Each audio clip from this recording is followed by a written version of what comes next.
बेकार है भैया। मैं तो टूट गया मैं तो अब।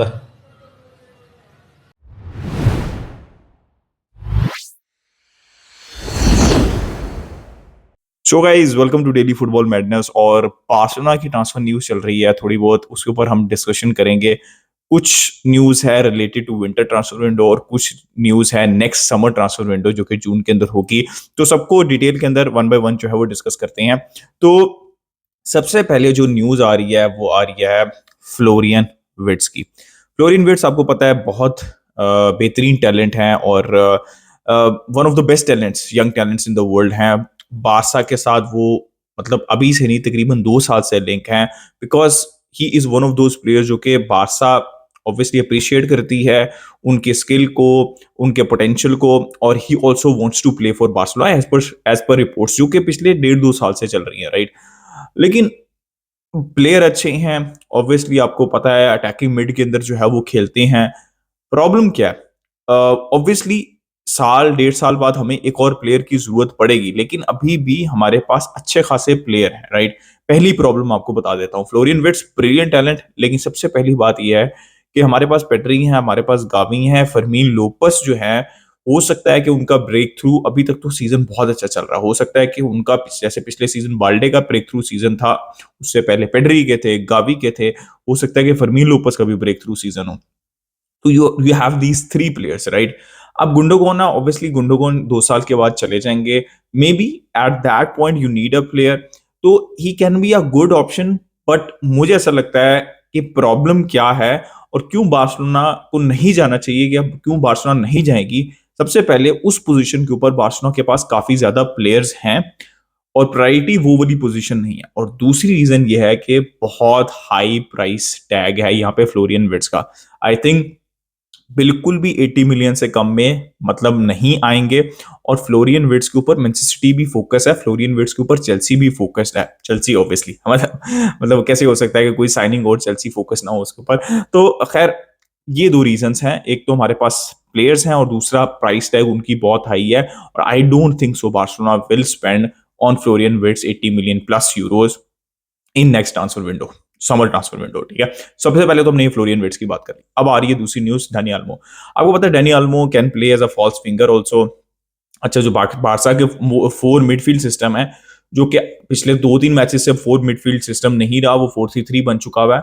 तो और चावी क्यों नहीं, क्यों बहुत ज्यादा फोर मिडफील्ड सिस्टम खिला रहे हैं, बिकॉज उनके पास वो पिवट नहीं है, ठीक है। तो जब मैं सारी डिस्कशन कर रहा हूं तो इस बात को याद रखिएगा, बारसा को पिवट की चाबी को, सिंगल पिवट की जरूरत है, बिकॉज ही लाइक, उनको टेंडेंसी रहती है कि वो सिंगल पिवट के साथ 4-3-3 के अंदर जाए, ठीक है। ये हमने देखा थ्रू आउट पिछले सीजन के स्टार्ट में भी और अब इस सीजन की कुछ गेम्स में भी हमने देखा। अब बात कर लेते हैं, जैसे मैंने कहा डनी अल्मो, ठीक है। डनी अल्मो का 60 मिलियन का रिलीज क्लॉज है और अगेन सेम स्टोरी है। बारसा हमेशा से इंटरेस्टेड रही है, डनी अल्मो बारसा से हमेशा से लिंक नहीं है और डनी अल्मो आना भी चाहते हैं Barcelona as per reports, right. तो ये वाला इशू नहीं है, ठीक है।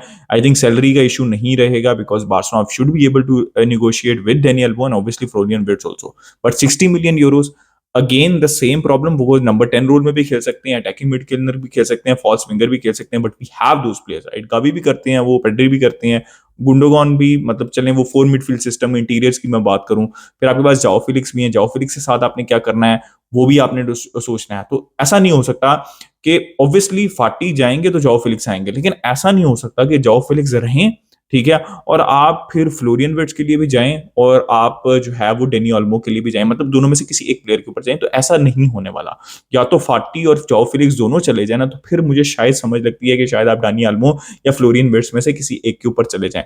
लेकिन उससे पहले भी, जैसे मैंने कहा है कि आप वो डेफिनेटली प्रेफर कि बारसा जो है वो एक पिवट के ऊपर जाए।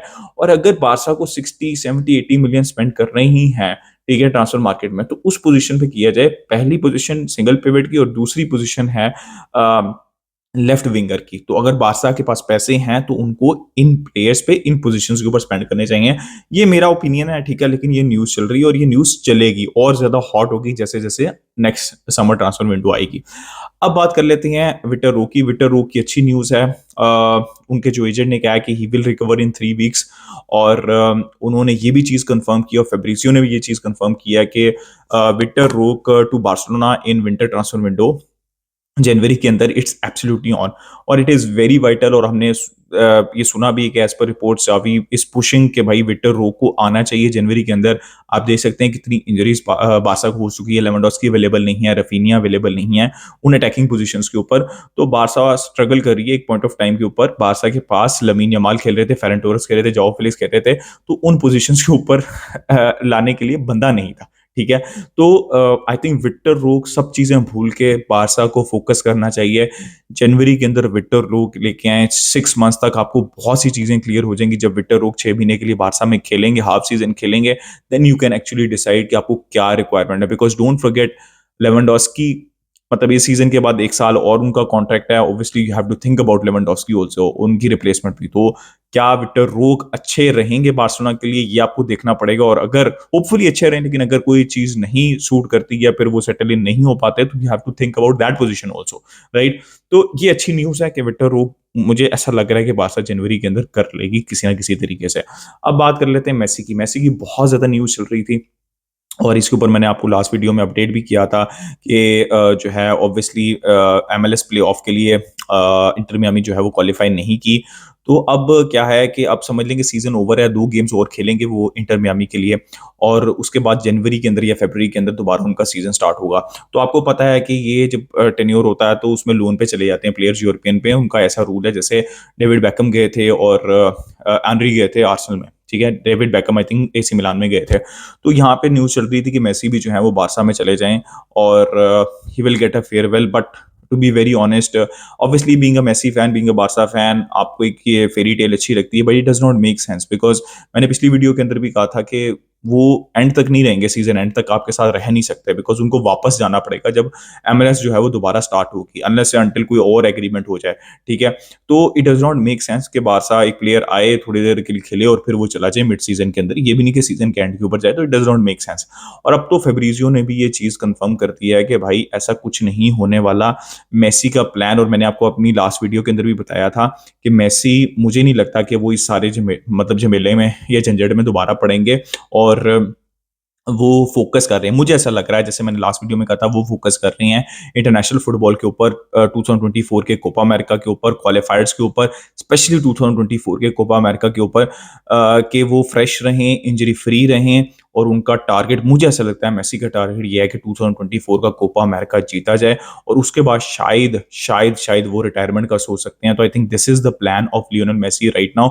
और फेब्रिजियो ने भी कंफर्म किया है कि वो, उनका टारगेट सिर्फ 2 मैच हैं, पहले आएंगे क्वालिफायर, उसके बाद टोटल उसके अलावा 2 और मैच हैं। आई थिंक टोटल 4 या 5 मैच हैं, 4 मैच हैं आई थिंक अर्जेंटीना के साथ, 2-3 मैच हैं, 2 मैच हैं रिमेनिंग सीजन के अंदर इंटर मियामी के साथ। उसके बाद ब्रेक होगी, आई थिंक थोड़ा सा इंटरनेशनल टूर के ऊपर जाएंगे, जैसे फेब्रिजियो ने कहा था, इंटर मियामी के साथ। और उसके बाद वो प्री सीजन करेंगे इंटर मियामी के साथ, और नेक्स्ट सीजन जो है वो कंटिन्यू करेंगे। तो ये प्लान है, और अच्छा है, चीजें क्लियर हो गई। आई थिंक कोई भी नहीं था, मतलब कोई न्यूज नहीं थी, जस्ट इट वाज कि पॉसिबिलिटी बन रही है तो चलो न्यूज बना देते हैं, तो ऐसी चीज थी। तो इसके अलावा और कुछ नहीं चल रहा। सो गाइस, ये चीज है। और गावी की एक थोड़ा सा न्यूज आई थी विच वाज थोड़ा सा हिला दिया था मुझे कि भाई अब गावी भी इंजर्ड हो जाएंगे तो फिर क्या हो बनेगा। तो Gavi is okay, Gavi should be able to play. जैसे मैंने आपको पिछली वीडियो में कहा था, Lamine Yamal should be okay for El Clasico, specially Raphinha और Pedri should be available for El Clasico, लेकिन बाकी जो प्लेयर्स हैं वो अवेलेबल नहीं होंगे। So that is the latest news as of now. So guys, अपना ओपिनियन दे regarding all the transfer market चल रही है इन the comment section. Like, subscribe, share, keep enjoying football. Until next time, it's a good bye from me, Visca Barça.